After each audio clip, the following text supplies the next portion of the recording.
loo xamante ni la wóor ne li ñuy wax ni sax man pour man jàpp naa ne dafa desservir chaîne sëñ Saliou wutum vue la rek par ricochet comme ni nga ko waxee tuuti may ma une bi nga xamante ni moo wax ci mbirum Pape Malick Ndour parce que jamono yële la fi xewoon alors sëñ Saliou bëgg cee def ay leeral de la bravade à la reculade Pape Malick Ndour se débine devant les enquêteurs alors sëñ Saliou Guèye revirement boobu Pape Malick Ndour def ci revirement à 180 degrés 180 degrés lan moo xew yow yaa taxaw publiquement waaw nga ne nañ fi jëli nguur gi non sa jarbaan nee na yéen a ëlbati ay waxam déet mettons en place un gouvernement de transition dem jëli président Macky Sall moo assurer transition bi loolu wax de waaw loolu lu ñu wund mooy ñun ñi nga xamante ne ordre constitutionnel moo leen fi teg il faut les renverser ok nañ leen renverser léegi nag le problème qui se pose mooy moom quel est le modus operandi bi nga xamante ne moom la ñuy utiliser pour renverser ba ñu demee ci enquêteurs yi ñu laaj ko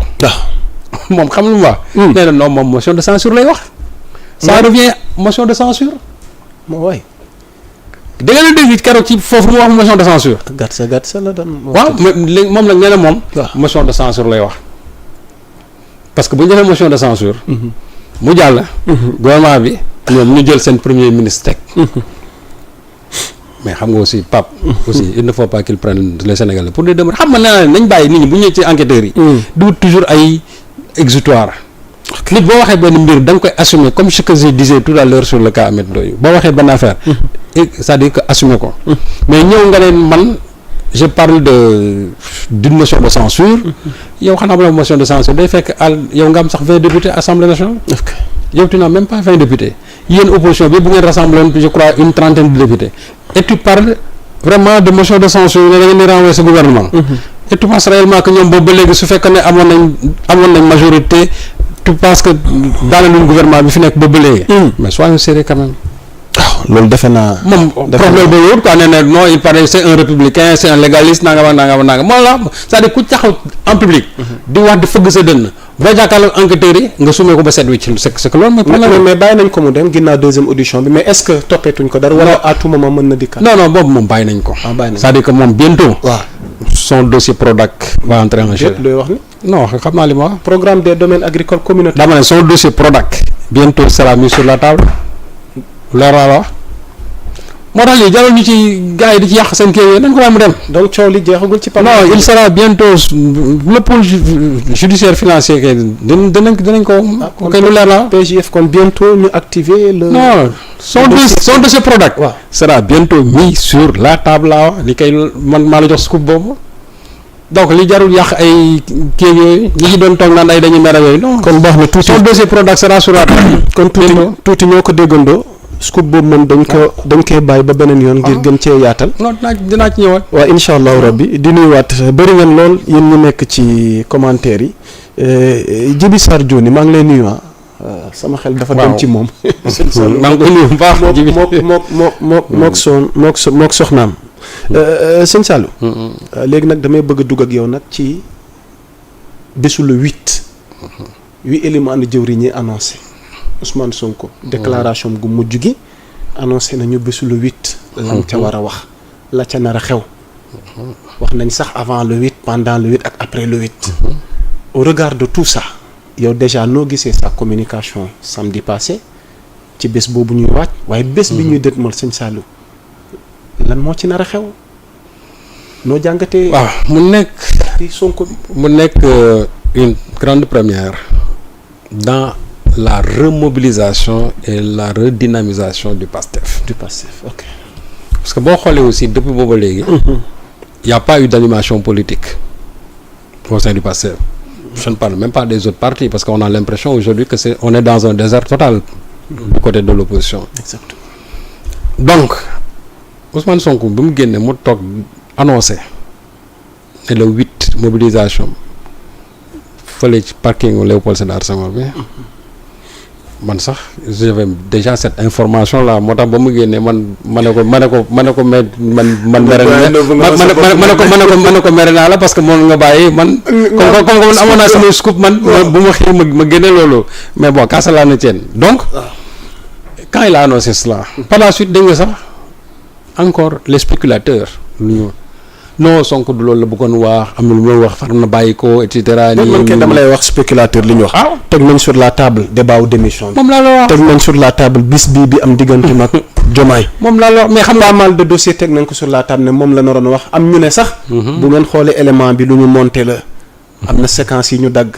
li mu bëggoon parce que il avait annoncé une importante déclaration. mais finalement Sonko qui fait moins de 10 minutes de communication. waaw miinuñu ko ci moom sëñ Saliou qu'est-ce qui s'est mais passé dans les coulisses. xam nga yaa Moussa. waaw xam nga mooy li mu wax rek. waaw. mais Sonko bala muy def. ñu ci déjà di dagg éléments yi. da nga xam ne loolu mu wax ne yàggul. du ne je reprends. daal di wax rek résumé ko benn yoon daal di wax li mu jeex. ki ñu min daa. man laa di xam nga ñoom dañoo ne non y a des coupures par-ci par-là. ce que je n'ai pas constaté ce que d'autres personnes n'ont pas constaté. mais su leen neexee ñu ne y a eu des coupures par-ci par-là. ok parce que dafa am lu ñu ci élagué lii.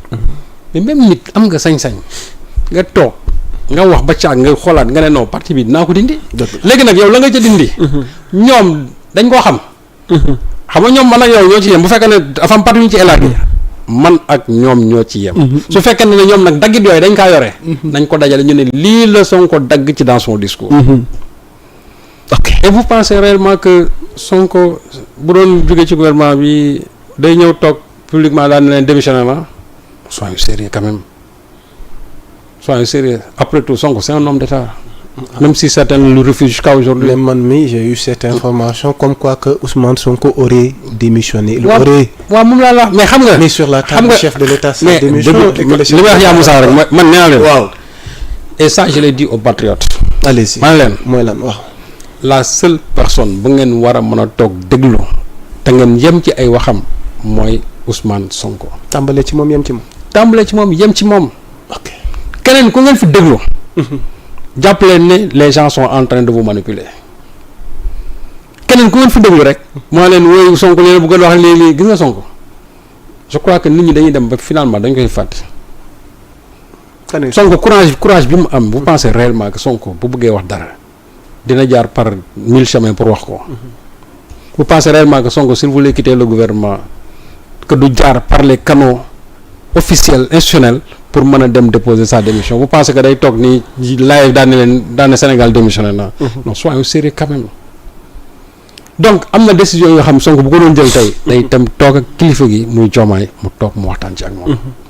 léegi nag mooy li mu wax rek nit ñi ils sont toujours dans la sublimation c'est-à-dire que li nga xamante ne ñenn ñi loolu lañ bëgg ba seen subconscient di leen ci topp toujours mooy que ñaar ñi seen ànd jeex. te loolu yaa Moussa defoon nañ fi émission fii. comme wax la. ñi nga xamante ne il chaque jour ñu ngi kurti pour tàggal leen j'avais même dit que y a un pays boo xam ne moom guddeeg bëccëg ñu ngi def le tout. pour tàggale Diomaye ak Sonko waxoon naa ko fi. mais terewul ñoom boobu ba léegi. ñoom xam nañ lan moo tax Sénégal yi teg leen fii. xam nañ lu tax. mais donc quand des gens s'aventurent chaque fois à dire que Sonko lii la bëggoon wax Sonko li mu waroon wax Sonko il a fait une annonce. Sonko a reçu chez lui. il a reçu les maires de Pastef. il a reçu les députés de Pastef waxtaan ak ñoom sur l'importance de la journée du 8 et sur la remobilisation du parti. Comment ça fonctionne au niveau de leur localité, comment ça fonctionne au niveau de l'Assemblée nationale. Et ça va lui permettre maintenant de prendre la température de son parti parce que frange yi gën a am importance mooy les collectivités locales et l'Assemblée nationale. donc ñooñu su leen wooyee recueillir seen avis ba pare daal di à part de ça mu jàpp date mu leen donc ñun le 8 war nañ mën a toog def suñu meeting boo xamante ni ça va maintenant être une grande première parce que les gens vont vers maintenant 2027. parce que bu fekkee ne dañu bëgg a préparer élection locale yi dès à présent il faut que